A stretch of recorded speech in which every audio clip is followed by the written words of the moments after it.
external to their own department. Inside, they have about 100 PR agents. They spend $60 million a year, $100 million a year on outside PR agencies to spread their lies about global warming and the wonderful work that they're not doing. So if the EPA is spending a couple of $100 million a year on PR, how much are they spending for Boss Tweet in the White House?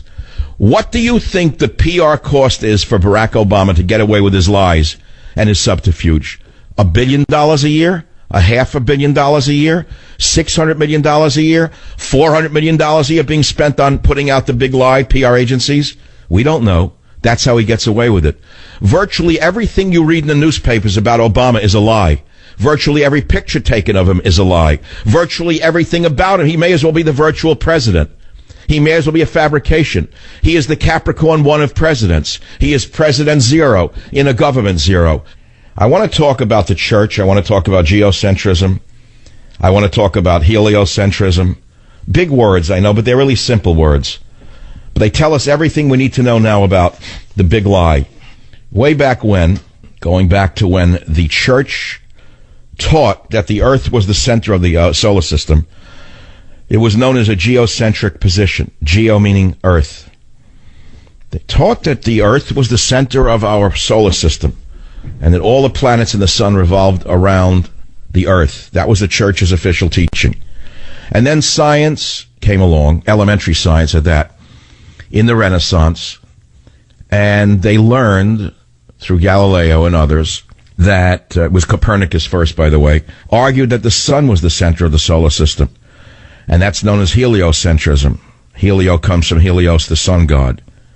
And we all know that they were right. We know that Copernicus was right. And we know that Galileo, who popularized the idea of a heliocentric solar system, was basically criticized and treated very badly, forced into exile as a result of it. And so the church scored a great triumph in its expulsion of him and the Jews, by the way, from Spain. Incidentally, Galileo was born Jewish, but converted to Protestantism. Then he became Catholic. Then he became a Jesuit. He had to, in other words, in order to survive in his time. The church was so monstrous and so powerful that they expelled the Jews from Spain, and they forced hundreds of thousands of Jews to convert to Christianity at that time.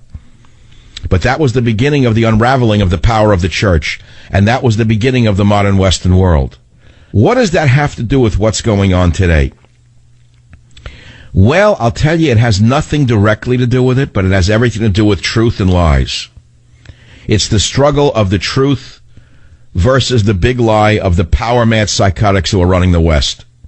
Those who have subscribed to the theory that open borders are good for nations. The man behind all of this is none other than the most evil man in the history of the modern world, in my opinion, George Soros. George Soros has spent hundreds of millions of dollars, if not more, breaking the borders of Europe. According to the president of Hungary, he is the man behind the broken borders in Europe. One man has done this damage to the nationalities of Europe. One man alone, according to the president of Hungary. George Soros, as you well know, funds many of the leftist hit groups in the United States of America. Front groups that you think are mainstream and legitimate are really not. They're Stalinist hit groups, such as Media Matters, funded by him. Groups that work for Hillary Clinton, groups that work for Obama, groups you would never believe work for him. And the message is the same. Anyone who opposes the dissolution of their own nation, the dissolution of their borders, language, and culture is a fascist, a Nazi, a racist. And many of you have been silenced by these evil people for fear of being called those names, because you don't want to be excommunicated. You don't want to be treated like Galileo was treated. And then they find a pope, and they find a pope somewhere in South America. He's not a pope at the time. A left-wing fanatic all of his life, a left-wing operative, began as a bartender. I don't hold that against him. I would say that Pope Francis's history as a bartender is actually the stellar moment of his life. If I were to say it was the best part of his life, he was probably more honest as a bouncer than he is as a pope. At least he was true to himself, the thug that he obviously is underneath that persona of the Mr. Nice Guy, constantly meddling in the United States, constantly coming here and telling us to break our borders with Mexico, constantly telling us we're evil and mean because we don't take in more people from Mexico, El Salvador, Guatemala, etc. No, he was a very nice bouncer because he was more honest man. So they find this guy in South America and they elevate him all the way up. And for the first time in 1,200 years, listen to me. Hey, don't turn the dial. For the first time in 1,200 years, we have a non-European pope. How did he get to that position?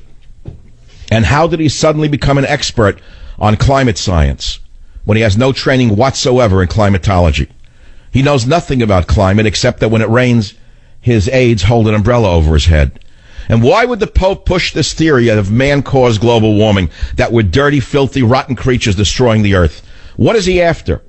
Money. Follow the money. It's always about the money. So should Merkel and other EU gangsters be tried for crimes against their nations in a new People's Nuremberg trial? Wow, what a loaded question that is. Where'd that come from? Should Merkel of Germany and other EU evil union gangsters be tried for crimes against their nations in a new People's Nuremberg trial, says an American talk show host. He asks the question, should there be a People's Nuremberg trial in which Angela Merkel is tried for crimes against her nation? And while you're at it, how about a People's Nuremberg trial here in the United States of America for the gangsters in the United States government who are sacking the Treasury and invading the nation? How about that? A People's Tribunal. It's legal. You hold it, you set it up, and you hold a People's Tribunal. It could even be done digitally. For God's sakes, I could do it. I could do a video feed on it. We get several judges. We present the evidence. We have defense counsel for those we are accusing of committing crimes against America. It wouldn't be too hard to prove that they're criminals and gangsters, would it? Well, let's start with the obvious. Let's start with a few senators and congressmen from San Francisco whose fortunes went up 100-fold since they became politicians on the national stage. How did they make so much money? How did their families benefit so well? You can't put two and two together? You mean because they don't have an R next to the name, they can't be corrupt? I'll be right back. Join the Savage Nation. Call now, 855-400-SAVAGE, 855-400-7282. Savage. The Savage Nation is sponsored by Swiss America, the only company I trust with my financial future. Call 800-289-2646 or Swiss America. How is it that a man can go around the Constitution on a daily basis, go on to a television show and make jokes about it, and have a group of stoneheads laugh when he talks about violating the Constitution? How? Okay. Should we have a tribunal? Should we have a People's Nuremberg trial here in the United States of America? It wouldn't be Nuremberg, Germany. We'd have to pick a town, let's say Wichita trial. That kind of works. A Wichita trial for crimes against America that is held digitally with a defense counsel, a prosecution, and a jury of 3 people. And I run it digitally. Now let's look at the Veterans Administration.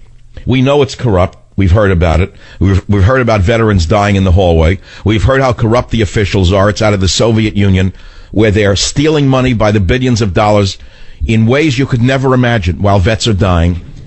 They were brought before Congress yesterday in a hearing. Do you know what they did? VA officials plead the fifth and refuse to testify. Now, are you telling me, you liberals, that you thought you'd grow up in a society where government officials would be able to get away with pleading the fifth and refusing to testify? Is that what you had in mind for a free and open society? First, the IRS commissioner wouldn't testify and pled the fifth. Remember that last year? Now Obama's corrupt VA officials are pleading the fifth. This is something only gangsters did in my day and age. Only in the 1950s, only mafia figures pled the Fifth Amendment. I never heard it done otherwise. And people said, oh, God, he's guilty. He's guilty if he's pleading the fifth. Because we had newspapers who would say, mobster pleads the fifth. There was the headline in the Daily News when I was a kid. That's when we had newspapers. That's when we had men. That's when we had a nation. Now we have nothing but corruption in the government media complex. VA gangsters plead fifth. What are they hiding? That would be my headline if I ran the New York Post. But now you understand why I am blacklisted in the New York Post, why I'm blacklisted on Fox News. Because I'm not part of the government media complex. It's that simple. But forget me for the minute. Just put me out of the picture. You don't even have to like me to agree with me. Do you want to live in a country where government officials can plead the Fifth Amendment? Is that the kind of country you thought you'd have when you talked about liberalism? Is this the kind of nation you thought you'd have under this phony Barack Obama, who is the silk smooth con man that you actually thought he was? Well, I think that I we'll stop at this point on that track and go on to another track. And that is so many other topics that you can't believe. We know about the immigrant crisis in Germany leading to a civil war. We know what could happen in America if they keep it up. But how about this? How about Obama releasing, 6,000 to 8,000 criminals out of the prisons, flooding the streets with gangsters and criminals, just in time for the 2016 election? Guess what he did now? Juvenile delinquents are now called justice-involved youth. I'm not creating this. This came to us from CNS News. They used to be called juvenile delinquents, but not anymore. The new term is justice-involved youth, a non-disparaging government-speak phrase that fits with the Obama administration's recent push to give people with criminal convictions a second chance to become productive citizens.